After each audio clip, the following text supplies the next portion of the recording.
بڑی دیر میں تسلی سے ان کی ملاقات ہوئی ہے، اور کس نے کیا کرنا ہے بالکل واضح ہوا ہے، اور پارٹی پر پابندی کے حوالے سے بھی عمران خان صاحب نے اپنا رد عمل دیا اور کھل کر رد عمل دیا،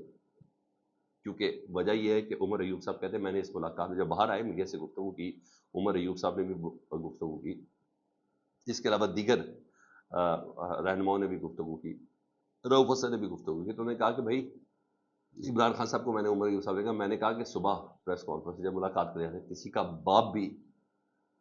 پاکستان تحریک انصاف پہ پابندی نہیں لگا سکتے، اس پہ عمران خان صاحب ہنسے اور اس کا کہا یہ لوگ پاگل ہو گئے، یہ لوگ دیوانے ہو گئے، یہ کیسے پاکستان تحریک انصاف پر پابندی لگا سکتا ہے، یہ ممکن ہی نہیں ہے، ٹھیک ہے۔ چیف الیکشن کمشنر اور اس کے تمام ممبران کو فی الفور مستعفی ہونا چاہیے۔ عمران خان صاحب نے اس تمام کارروائی کا رد عمل یہ دیا ہے، ٹھیک ہے جی۔ عدالتی حکم کے بعد چیف الیکشن کمشنر اور جتنے بھی الیکشن کے اراکین ہیں ان کو مستعفی ہونا چاہیے۔ رہی بات حکومت کا یہ خواب کہ پاکستان تحریک انصاف پر بحیثیت پارٹی پابندی لگا دے گی، یہ لوگ پاگل ہو چکے ہیں، یہاں تو یہ ہو گیا۔ ادھر آپ کو پتا فارورڈ بلاک کی بھی کوشش ہو رہی ہے، پاکستان تحریک انصاف کے لوگوں کو گرفتار بھی کیا جائے۔ ابھی اس وقت جو سید دستی صاحب کا یوم عاشور پہ جو ان کا بیان سامنے آیا، ان کی حالت کو دیکھتے ہوئے، اور پھر اس سے پہلے سلطان صاحب اور پھر دیگر لوگوں کے جن کے بھائی کو بٹھایا گیا، تو بہرحال آج رات کو ایک اور صاحب اٹھائے جن کا پتہ چلا اینٹی کرپشن اب لے کے گئے، 24 گھنٹے پہلے تو ان کا پتہ بھی نہیں تھا۔ تو پاکستان تحریک انصاف نے ڈیفینیٹلی کچھ نہ کچھ معاملات تو طے کرنے ہیں، تو جتنے بھی پارلیمنٹیرینز ہیں نا، اسپیشلی جنہوں نے اپنے ڈکلریشن جمع کرائی ہے یا کرانی ہے یا کچھ بھی ہے، ان سب کو محفوظ مقام پر منتقل کرنے کا پاکستان تحریک انصاف نے فیصلہ کر لیا ہے، اور تاکہ ایک جگہ پر وہ ڈکلریشن اپنی جمع کروا دیں، جو سپریم کورٹ نے 15 دن کا وقت دیا ہے کہ 15 دنوں کے اندر ان کو اپنی ڈکلریشن اپنی پارٹی اپلیشن جمع کرانی ہے، تاکہ کوئی گرفتار نہ ہو سکے، کوئی بولی نہ لگ سکے، کسی قسم کی کوئی چیز نہ ہو سکے، کیونکہ تحریک عدم اعتماد کے دوران پاکستان تحریک انصاف کے ساتھ یہ ہو چکا ہے، تو انہوں نے یہ حفاظتی جسے کہتے ہیں نا میجرمنٹس، اس کو اڈاپٹ کیا ہے۔ ادھر توشہ خانہ 2 کیس میں عمران خان اور بشریٰ بیوی کی نئی گرفتاری جو ڈالی گئی ہے، کیونکہ بشریٰ بیوی صاحبہ تو اس کے بعد بالکل رہائی تھی، تو عمران خان صاحب اور بشریٰ بیوی کی گرفتاری ڈالی گئی، اس کو پاکستان تحریک انصاف نے باقاعدہ چیلنج کیا ہے، اسلام آباد ہائی کورٹ میں چیلنج کیا ہے، کسی اعتراض کے بغیر یہ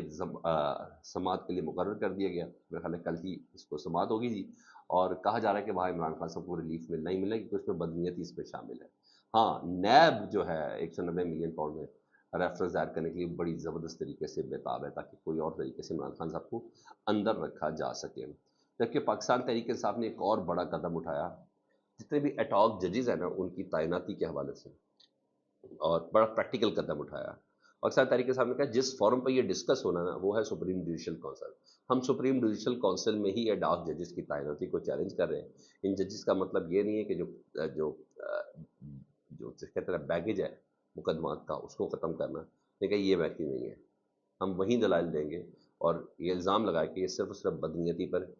منحصر ہے، بدنیتی کے اوپر ہے، کہ یہ بیک لیگ ختم نہیں کرنا، ایڈاک ججز صرف پاکستان تحریک انصاف کے خلاف استعمال کرنے کے لیے لگائے گئے ہیں۔ تو وہ جو 2 دن پہلے میں نے آپ کو خبر دی تھی کہ جسٹس مقبول باقر صاحب بھی تعیناتی نہیں لیں گے، انہوں نے بھی باقاعدہ طور پر کہا ایڈاک ججز کی تعیناتی بالکل آئین کے مطابق ہے، لیکن میری مصروفیت ایسی ہے، جسٹس باقر نقوی صاحب نے کہا، مقبول باقر صاحب نے جو نگران وزیر اعلیٰ سندھ تھے، ان کا ٹلڈر اسی وقت ہی پتہ چل چکا تھا، تو انہوں نے قاضی فائز صاحب سے باقاعدہ رابطہ کر کے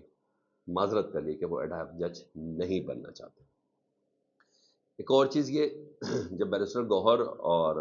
عمر ایوب صاحب نے جب اتنا سامنے اسکرین کے کہہ دیا نا کسی کا باپ بھی پاکستان تحریک انصاف پر پابندی نہیں لگا سکتا، اور ایڈاک جج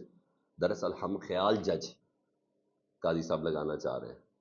تو تاکہ کیسز کو دوڑ لگائی جا سکے پاکستان تحریک انصاف کے حوالے سے استعمال کیا جائے۔ اس کے بعد اس وقت اطلاعات میرے پاس یہ ہے کہ اسلام آباد میں بڑی سخت قسم کی کچھ میٹنگز ہو رہی ہیں، جس میں کچھ ڈیسائیڈ ہو سکتا ہے، اور اگلے چند گھنٹوں کے اندر ہی ڈیسائیڈ ہو سکتا ہے۔ میرے پاس اس وقت کچھ اہم ملاقات کے حوالے سے جس میں سر جوڑا جا رہا ہے، یہ سب چیزیں ہیں۔ لیگل پوزیشن بہت کمزور ہے مسلم لیگ نون کی یا موجودہ حکومت کی لیگل پوزیشن بہت زیادہ کمزور ہے اس حوالے سے۔ ادھر سپریم کورٹ کے میں نے آپ کو بتایا کہ احکامات کی روشنی میں جو ایک ملاقات ہوئی ہے نا، اس نے بھی بہت سی چیزیں کلیئر کرنی ہیں، یعنی سکندر سلطان راجہ صاحب اور لاہور ہائی کورٹ کی چیف جسٹس۔ لیٹس سی، مجھے بھی تھوڑا انتظار ہے، فیڈ بیک سے متعلق ضرور آگاہ کریں۔ ہاں، سرم جاوید صاحب سے متعلق وہ جملہ مجھے بڑا اچھا لگا، بیرسٹر گوہر صاحب کا، پاکستان تحریک انصاف کے چیئرمین کا. انہوں نے کہا سنم جاوید صاحبہ جو ہے کیا وہ پارلیمنٹ میں جا رہی ہیں، پارلیمنٹ کی ممبر ہونے جا رہی ہیں؟ انہوں نے کہا وہ اس وقت پارلیمنٹ کی ممبر ہیں. تو ہلکی سی بھی کوئی کنفیوژن کو ختم کر دیں. فیڈ بیک سے متعلق ضرور آگاہ کریں. اپنا بہت خیال رکھیں. اللہم صلی علی محمد و علی محمد.